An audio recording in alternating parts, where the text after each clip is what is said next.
आप वीओए पाकिस्तान देख रहे हैं। अहम तरीन खबरें जो मैं आप तक पहुंचाऊंगा, ये ब्रेकिंग न्यूज के तौर पर होंगी और आगे चलकर आपको बताऊंगा कि रशिया ने यूक्रेन पर कितनी बड़ा अटैक किया है।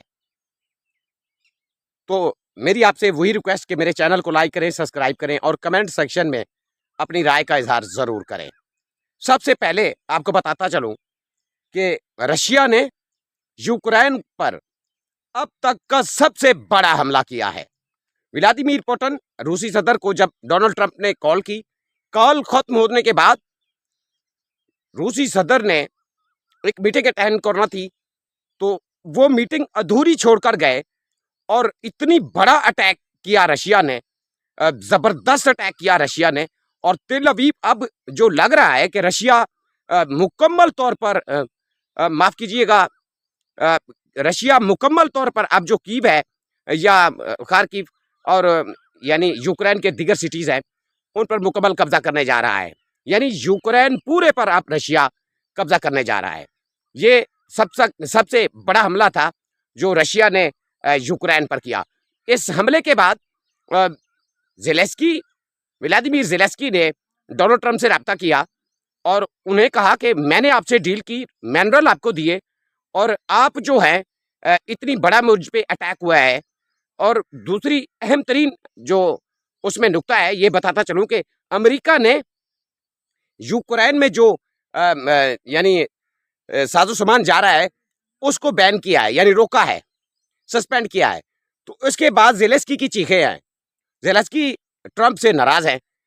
तो यानी यूं कहें कि अब चाइना ने बाकायदा तौर पर कह दिया है कि वो किसी सूरत जो है वो रशिया को यूक्रेन में हारने नहीं देंगे। ये बड़ी स्टेटमेंट है।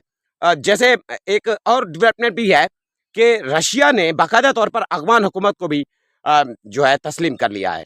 तो आगे जो इम्पोर्टेंट खबर है वो आपको मैं बताता चलूं, क्योंकि रूस के साथ ये क्यों हो रहा है, रशिया क्यों यानी यूक्रेन के साथ ऐसा कर रहा है और डोनाल्ड ट्रंप पीछे दिखाई देते हैं, बैकफुट पर है।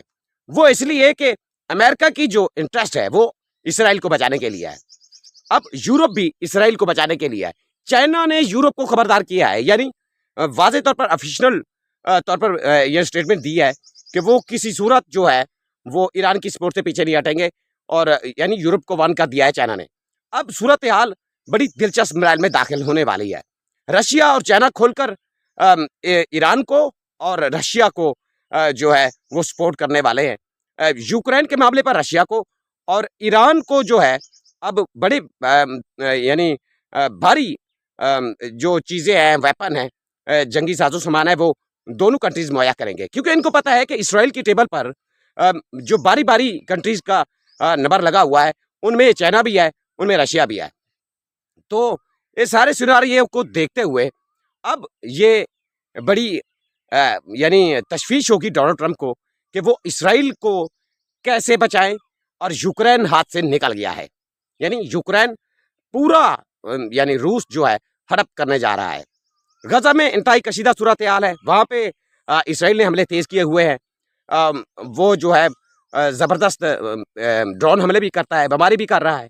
तो अब जो सूरत हाल है, जो प्लान ईरान पर अटैक के हवाले से बनाया जा रहा है, उस सारी सूरत हाल में मुकम्मल तौर पर अमेरिका B-2 बम्बार और दीगर वेपन जो है वो इसराइल को मुहैया कर चुका है।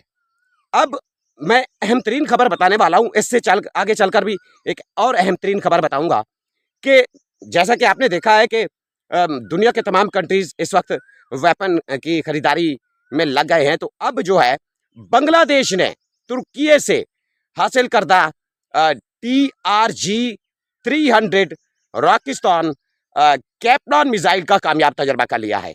लें जी, बांग्लादेश ने, ये ब्रेकिंग न्यूज है, बांग्लादेश ने कैप्टन मिसाइल का तजर्बा कर लिया है जो उन्होंने रशिया यानी माफ कीजिएगा तुर्की से हासिल किया था।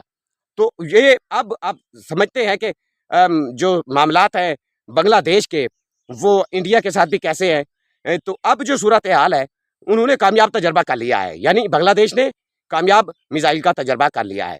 तो एक और इम्पोर्टेंट और अहम खबर है, इंडिया से है वो, वो भी आपको बताता चलूं कि F-35B ये बरतानिया का जंगी फाइटर है, जदीद तरीन फाइटर है। और ये जो है वो केरला रियासत भारत की एयरपोर्ट पर इस वक्त भी मौजूद है। वहां पर जो उसकी यानी भारत के रिपैट एक्शन फोर्सेस RAF के 6 एहलकार हैं उसकी ड्यूटी पर मामूर, यानी उसकी निगरानी कर रहे हैं। ये तियारा भारत में कैसे आया, ये एक सवाल है। बरतानिया का ये जदीद फाइटर है, ये इंडिया के केरला में कैसे आया? असल में मैं बताता हूं कि जो खबरें हैं कि ये तियारा बहरा हिंद में दौरान परवाज था, और जो ये 14 जून को बरतानवी जंगी तियारा F-35B रियासत केरला के तारो इंतोरशोरमपुर यानी एयरपोर्ट पर इंतोपोरम एयरपोर्ट पर उतरा था। ये तियारा बहरा हिंद की फिजाओं में मौजूद था। जब मौसम खराब हुआ, ये इसकी ज़द में आ गया और इस तियारे का रुख फिर रियासत केरला की जानिब मोड़ दिया गया। एयरपोर्ट की जानिब जब मोड़ा गया तो 3 हफ्ते गुजरने के बावजूद ये तियारा रॉयल नेवी के flagship carrier HMRS Prince of Wales पर वापस नहीं जा सका। ये वो यानी कंडीशन थी। ये वो तियारा था जो अभी तक भी इंडिया की केरला रियासत के एयरपोर्ट पर मौजूद है, और उधर जो है इस तियारे की आवाज़ जो है बरतानिया की पार्लियामेंट में भी अब उठ चुकी है, बाकायदा तौर पर उठ चुकी है। तो ये तियारा कैसे गया? क्योंकि ये इतनी महंगा तियारा है, आप अंदाज़ा करें कि इसकी जो लागत है या कीमत है 11 करोड़ डॉलर मालियत के इस जंगी तियारे की हिफाजत पर ये इंडिया के एहलकार जो हैं वो मौजूद हैं, जो इतनी यानी ये महंगा तरीन यानी तियारा है। आपको आगे बताता चलूं कि ईरान ने बड़े पैमाने पर तैयारी की हुई है। हम हर वीडियो में कोट कर रहे हैं कि ईरान बड़े पैमाने पर तैयारियां कर रहा है, और अफगानिस्तान के लोग जो यानी ईरान में थे उनको बड़े पैमाने पर निकाल रहा है, अफगानिस्तान से निकाल यानी माफ कीजिएगा, ईरान से निकाल रहा है बड़े पैमाने पर। तो अब जो सूरत हाल है, ईरान हर किस्म की यानी तैयारी करके बैठा है।